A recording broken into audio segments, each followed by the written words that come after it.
Yeah, I am. But Scott made a good point when I don't know where he got his information from, but where they had a chance to sit back and basically observe the landscape of what makes a hockey team successful nowadays, and cherry pick guys off of teams that best suit the way the NHL's played today. Yeah. They don't have guys that are, Nathan Horton type guys, or Dave Clarkson, or guys that, are basically sitting money, or old vets that are, quote unquote washed up but are still making $6 million a year.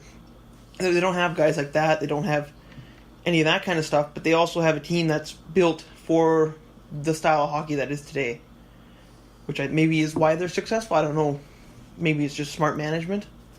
And what you said too, Scott, was their whole team's very good at forechecking. Mm-hmm. Yeah. And the games I have watched a little bit of them, they are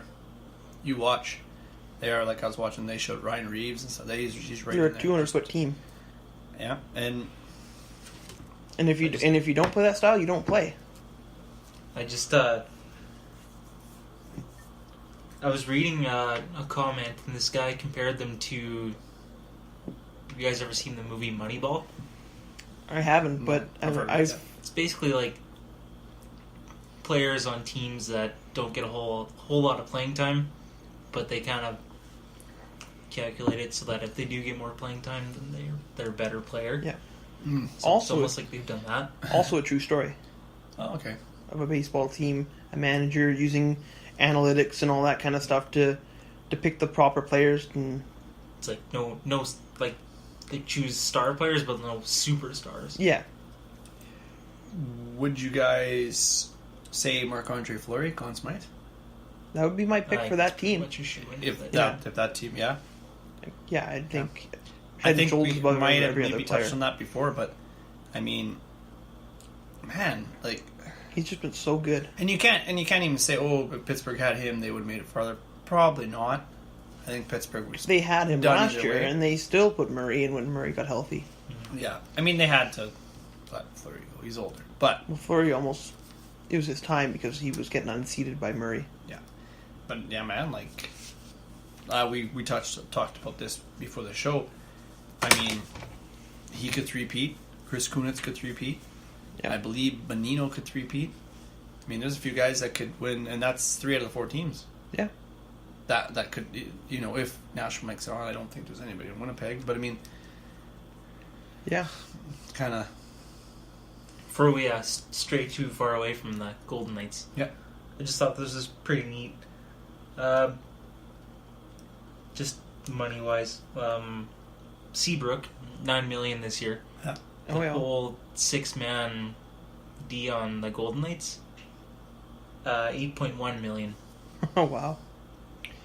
We're Chicago and we're the biggest Golden Knights. Yeah. So it doesn't. Right. Yeah, exactly. It just shows over you old guys, the old vets. Yeah. Well, and it just shows you don't need stars.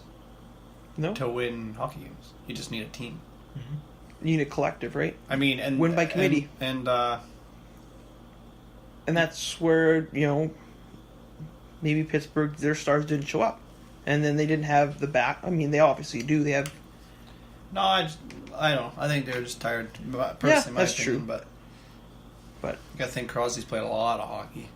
He played in the World Cup in the summer too. So, but adding to this, I was thinking see Vegas first year. Say Vegas wins the Cup. Say, yeah, which is not and it's not out of the question. No. Say they win the Cup. What does their future look like? Because now the fans expect them to be good all the time after 1 year. What if they suck next year? What if they don't win the Cup? And they still, no matter what, this is a successful season. The fans are stoked. They go next year, they're bottom of the barrel team. I think success is almost an understatement. Successful is almost an understatement. Yeah, this is way more than any of us would have thought. Making the playoffs was way, Yeah. Actually, just being as good, even if they never made the playoffs, and they were there. Yeah. Fighting for a spot would have been probably enough for them. Oh, yeah. But say they're going for number 1 pick next year. That's so bad there. They're at the bottom. I mean, Do you think fans and say now it's year after year after year they're starting to 5-6 years go by and they're still just bottom feeders now. They're no offense to Arizona, but they're the Arizona Coyotes of the league. What if that happens? Do you think all the fans jump off? I don't know. They jump off, the team's fan bait. You know what I mean? Like they jump away. I from mean, them? the building will be emptier. That's for sure. Do you think so? I think the building. That's the problem. They built so Probably much won't be- expectation after 1 year. I don't know if they would lose their Vegas fan base. They would obviously have. They probably would still sell out because of the fact that where they are, their location is great for tourism and all that kind of stuff. But I think they would lose, fans from, the Maritimes and fans from places in the States like, Pennsylvania and New York. Like they would lose fans in other places. They might keep their Vegas fans, but they would probably lose outside attention. Well, I'm just wondering, I just know there's a lot of people just even on Alberta here that have jumped on the Vegas wagon because let's be honest, it's a feel-good story. When you always want to be part of it. I know a lot of people that are like, "Oh, Vegas, right," and I do know. And I even like the fact that they could make history. The historian to me is that's what interests me too, is the history behind it. Yeah. But do you understand what I'm trying to say though? You set a bar pretty high the first season. But take a look back. So will that hurt them down the road? There's another team that's in this spot right now. That's the Edmonton Oilers. Exact same thing happened to them last year. Yeah. They went to the second round. Basically, they did set the bar really high. Basically, made it to the Western Conference Finals, almost as close as you can get. Now this year, they're picking 9th overall, or or 10th, like 10th, or whatever they're picking. I personally don't think the pressure, getting this far this year, next year, I don't think pressure would be so you're saying as much in a Canadian market. Like Edmonton? Yeah, okay. It's pretty much expected then. So you think if they weren't as good, say next year, everyone would be like, "Oh, that's fine. That's fine." Which I don't think they're going to take a step back. I don't think so either. Oh, I was just curious. I think they'll still be, as long as they don't make silly moves or sign some of these guys to big long deals and get themselves into trouble. That's the problem, though. I think some of those guys you do got to sign. But if you're smart about it, like James Neal, I think is one guy. They don't go out I know it's kind of hard to say, but don't go out and get a guy like Doughty or Carlson and then screw up what you got. Well, you've seen what they went and traded a first, second, and third for Thomas Tatar, and he doesn't play. He rarely plays. Well, maybe he just doesn't fit in with the gel in the room. Well, that's what I mean. The chemistry. And they go on to sign a guy like Drew Doughty, or they go and they get a guy like Carlson or the other Carlson, John Carlson, right, or somebody like that who doesn't mesh with their room. It could be toxic, right? And not even that those guys are toxic. It's just it might just mess with their chemistry of the room. Yeah, but okay. Say you got the 6th defense. Yeah. That they're just hard working every day. Bring your lunch pail guys that come to the rink, right? Exactly. Got those 6 guys. You bring in a Drew Doughty. That's almost a slap in the face to those guys that worked hard for what they got this year. Yeah, exactly. Oh yeah. That's like saying, hey, you know what? You guys didn't say they didn't win the cup. And you go, oh, you guys didn't quite get it done. We're going to bring in a top stud defenseman. We're going to pay him a lot more than you two. Yeah. We're going to pay him a lot than you 6. Yeah. Probably pay him more than you 6, right? Yeah. But you know what I'm saying? In a way, it kind of would be. Would you remember when they did it to James Reimer in Toronto? Well, they kind of said, oh, well, obviously we need a goalie. Then they went and got Jonathan Bernier. And that didn't work out either. Nope. So I just thought I'd bring that to you guys and see what you thought. I'm curious to where this team's going to go. I'd like to see next year if they step back or they're first again in the division. But you made a good point. Is that division really that strong at this point? It's weakened. It is definitely weakened. It's big and slow. Yeah. Kings, to me, I had higher expectations for them in the playoffs. To me, they maybe aren't as good as I think they are, maybe. Even San Jose, Anaheim, Perry and Getzlaf are getting old. Well, we were saying that the Kings were a playoff team. They're playoff, but they got swept. Well, maybe Vegas is. But Vegas has got everything that the Kings have, and then they also have speed. Yeah, they're fast, actually. They're pretty fast.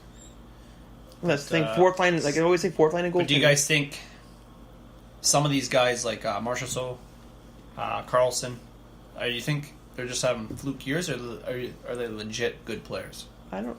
It's Like, do you just think they're doing that? They're getting, say Carlson's getting that many goals because he gets a ton of ice time. Yeah. I think it's very well could be that they're pulling it like in Edmonton Oilers of last year. Just guys having career years, but Yeah. Yeah. No, I was just curious what you like. Do you know what I'm saying? Like Marchessault, he's a pretty good player for most of the time where he went. Right? He's a pretty good player. Yeah. Now he's legit getting probably the best shot he's ever had in his career. Obviously, Mm-hmm. lots of ice time. He's one of their top guys, and you know, like Yeah, even but even David Perron, he had a good year. but I'd like to. yeah, that's Which is, and to me, he was falling off. I thought. Yeah. So But it's not hockey, but I like to always go back to Jose Bautista. When he was in the Pirates, his best year was 13 home runs. That was his career high.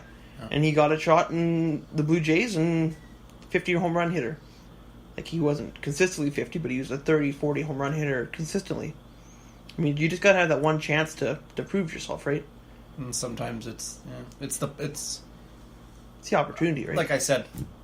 I mean, I don't want the season to end yet, but I can't wait to see what Vegas looking does ahead, next year. Moving ahead. But I mean, you also could have you got Carlson and you got guys like that. You ship them to a team like, the Sharks, or you ship them to Calgary or somebody like that, and maybe they don't put up numbers. There's guys like that too, like Stefan Weiss and Olli Jokinen, and they do really good when they're allotted the time and the space to do it. But when you put in a bigger market, But I'm trying to think.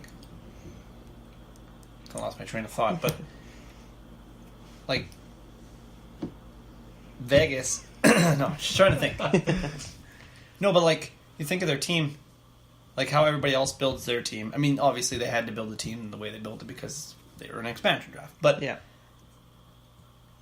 I don't know. Like you look at teams like even Toronto, Winnipeg, Tampa.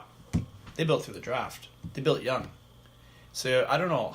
Do you think this team can stay competitive for that long without having young guys? it's just so weird because it's not a traditional roster.